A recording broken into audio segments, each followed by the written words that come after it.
Salve, salve, futuro servidor do TJ, tudo bem com vocês? Feliz 2018, muita paz, muita alegria, muita luz no seu caminho, que você tenha sangue nos olhos, muita energia para conseguir a sua aprovação no TJ na prova de escrevente. Retomamos as nossas gravações e você já tem todo o conteúdo de direito constitucional gravado. Estou finalizando agora direito administrativo com a parte do estatuto e devo finalizar ainda essa semana direito penal. Então veja bem, principalmente você que está fazendo o curso semipresencial, que seria aquele que eu frequento presencialmente, Guararapes, Penápolis, Ribeirão Preto, Lins, ou você que está fazendo o curso só online, eu preciso que você saiba que essas três matérias são as matérias mais tranquilas. O que são matérias mais tranquilas? Fáceis de assimilar. Então você não pode vacilar. Improbidade administrativa, fechou? Revisão, revisão, exercícios. E agora vamos entrar no estatuto. O estatuto é uma matéria bem tranquila, é uma matéria fácil.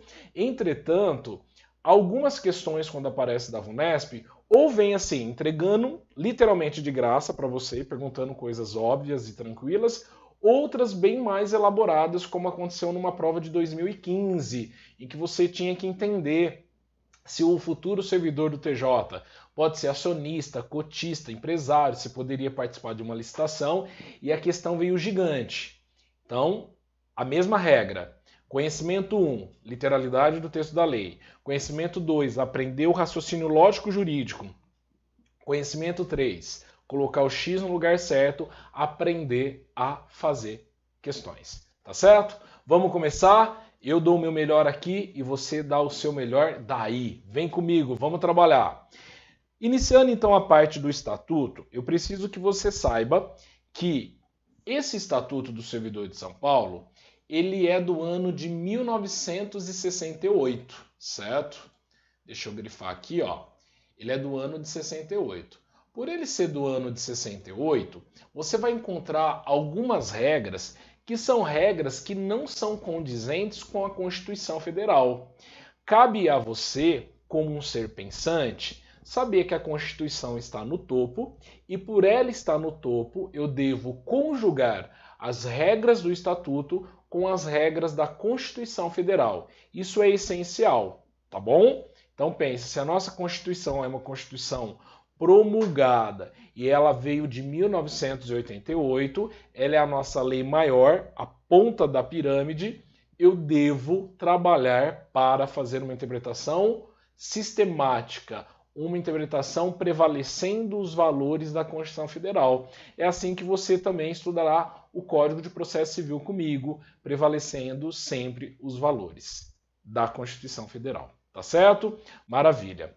Vamos direto para a literalidade do texto da lei. Não tem segredo aqui, não tem que ficar criando teorias, é literalidade e a gente vai trabalhar. Então, pega o seu diário de bordo, pega a sua lei impressa aí e venha trabalhar comigo. Olha que interessante. Inicialmente, no artigo 239, ela inicia, ou melhor, o estatuto inicia falando do direito de petição. E aí você tem que lembrar que direito de petição você já aprendeu lá na Constituição Federal. O que é o direito de petição mesmo, Alex? Direito de petição, eu aprendi, que é o direito de peticionar, de solicitar, de provocar a administração pública para aquilo que eu quero, para aquilo que eu busco.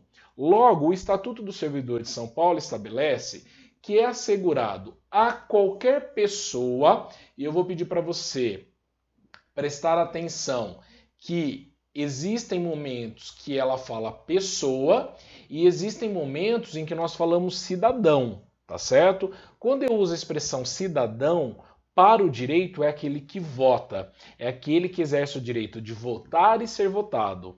Quando eu falo pessoa, é qualquer pessoa, independente se essa pessoa está em dia com os seus direitos políticos ou se ela, de repente, está irregular.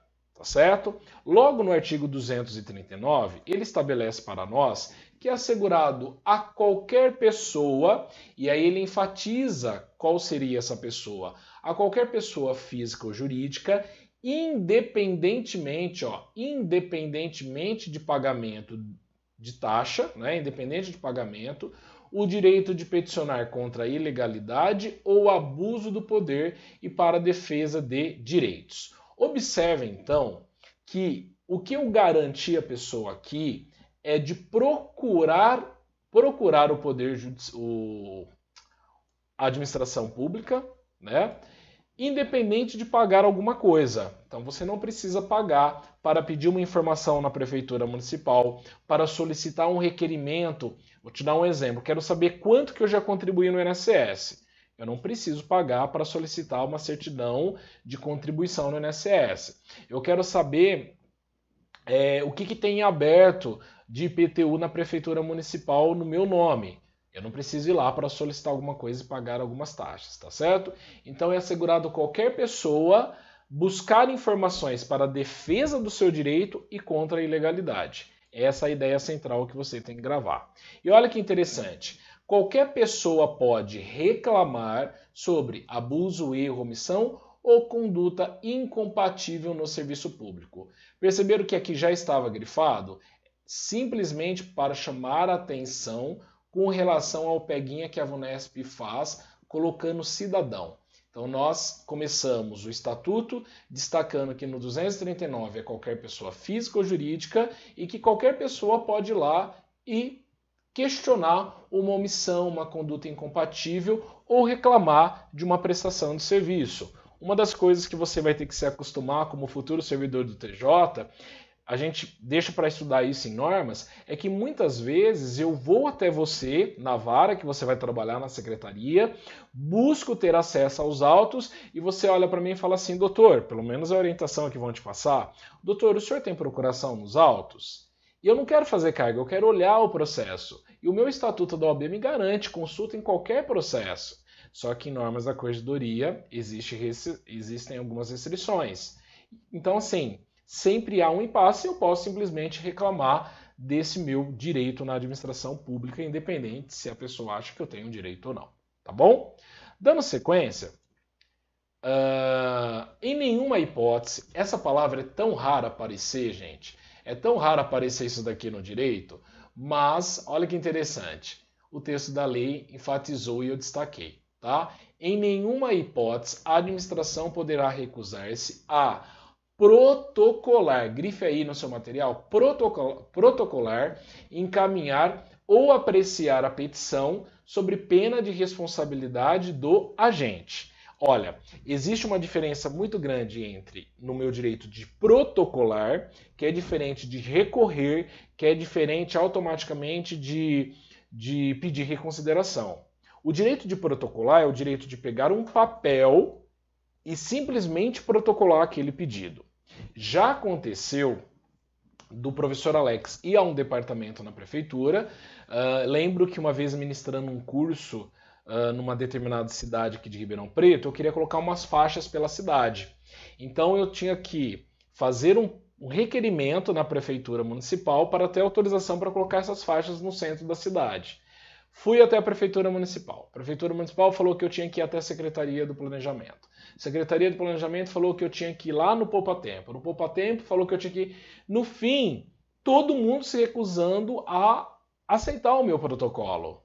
O que pode acontecer? O que deveria ter acontecido? Eu protocolar lá no serviço de atendimento, né, ao cidadão, e ele encaminhar para o departamento responsável. Então ninguém pode se negar a receber o protocolo.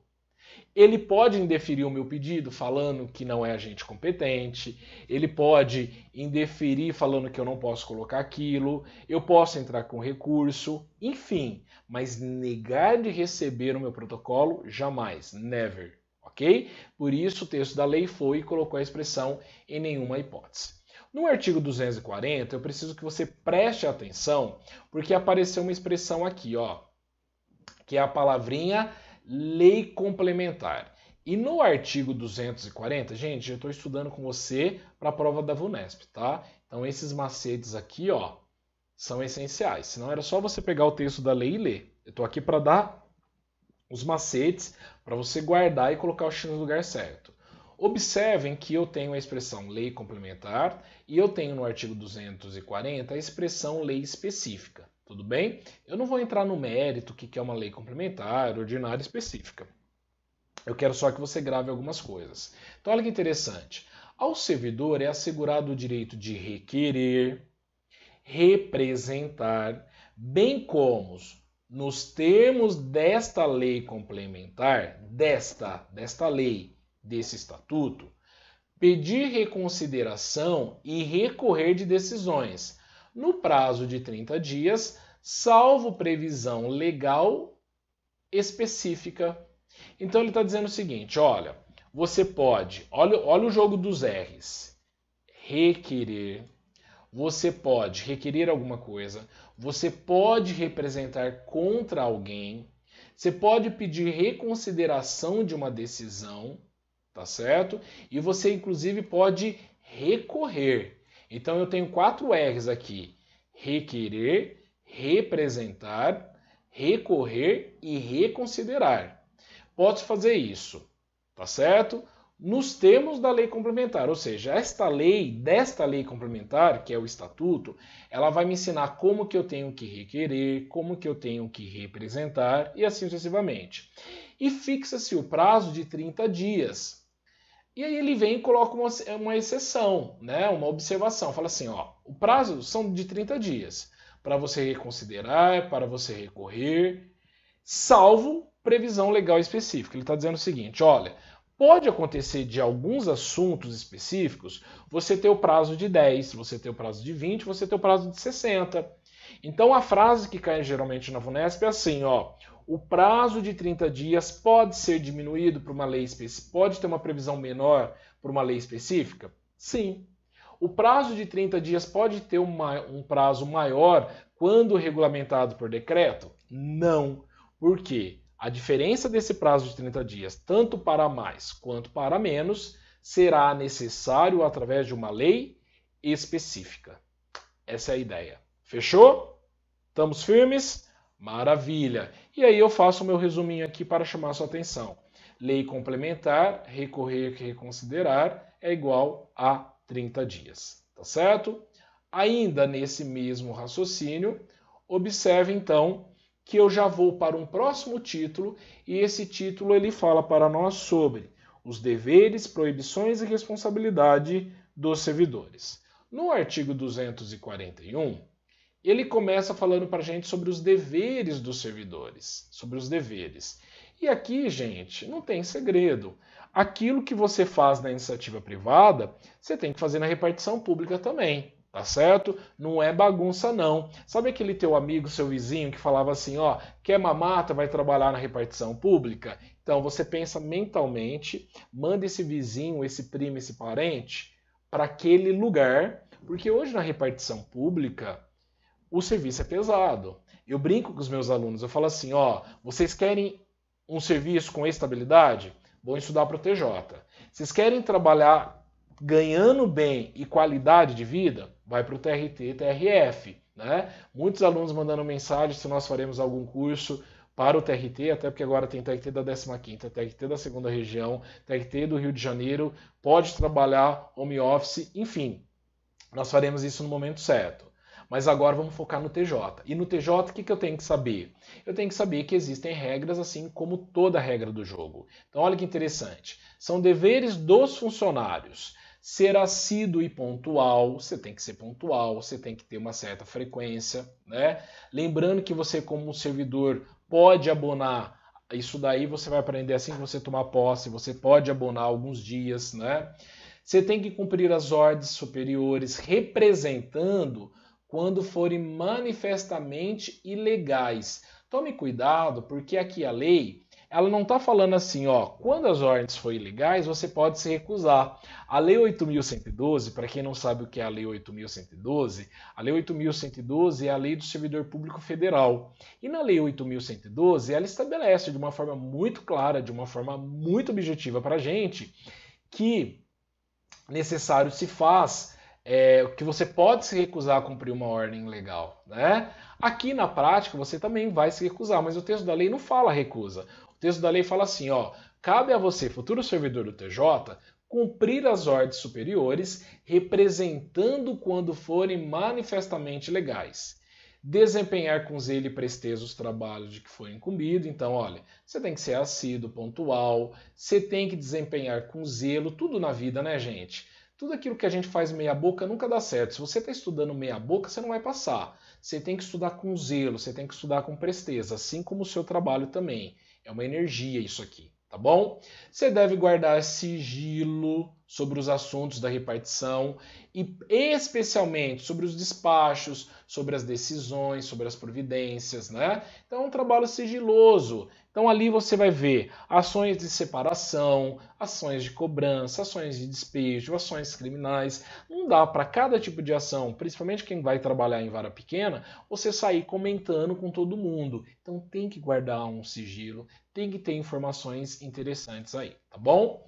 Representar aos superiores sobre todas as irregularidades que tiver conhecimento. Ó, de novo, ó, se não der uma ordem legal, você tem que representar.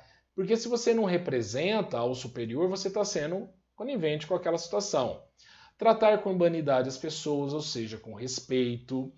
Esse inciso 7º, eu quero que você destaque aí, porque geralmente quando os alunos estudam é a primeira pergunta que eles me mandam. Nossa, Alex, mas veja bem, eu estou prestando lá para a região de Araçatuba, né? E aí eu venho a trabalhar, moro em, pegar um exemplo, em Guararapes, fui lotado para trabalhar em Araçatuba. Eu tenho que morar em Araçatuba, né? Na realidade, quando você toma posse, você faz essa declaração apenas para efeito de vale transporte, de indenizações, de flexibilização de horário. Por isso o texto da lei, lembre-se, ele é da década de 60. Ele fez essa previsão dizendo o seguinte, olha, você deve residir no local onde exerce o cargo ou onde é autorizado. Mas na prática, isso daqui é o que nós chamamos de legislação morta. Você não precisa mais de uma autorização para morar fora do local que você trabalha, tá bom? Mas é importante saber. Então tome muito cuidado, porque o Estatuto estabelece que tem que residir no local onde exerce o cargo ou onde é autorizado.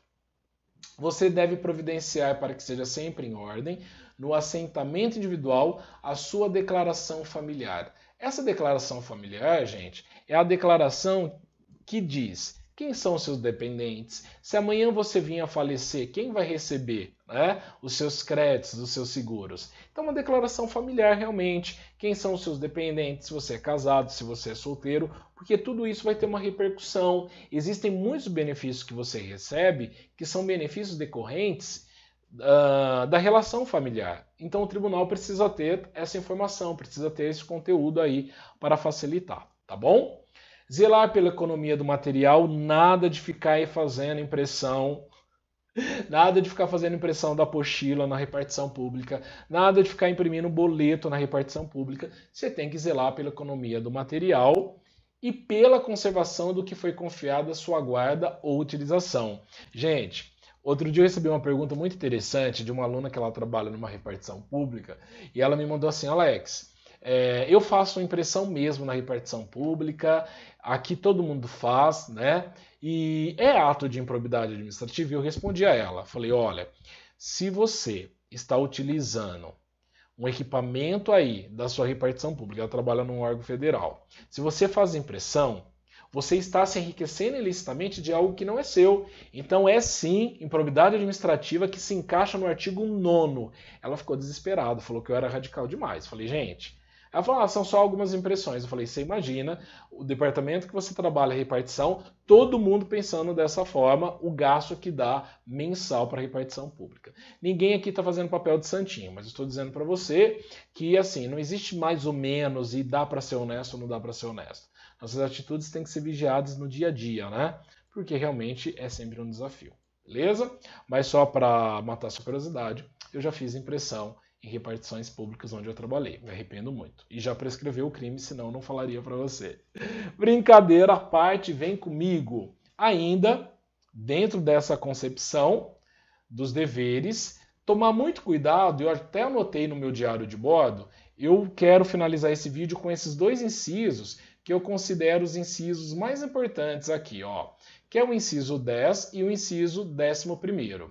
Porque o inciso 10º, ele fala assim, ó, apresentar-se convenientemente trajado em serviço ou com uniforme determinado, quando for o caso. Então você imagina, quem trabalha no TJ, trabalha uniformizado? Não trabalha uniformizado.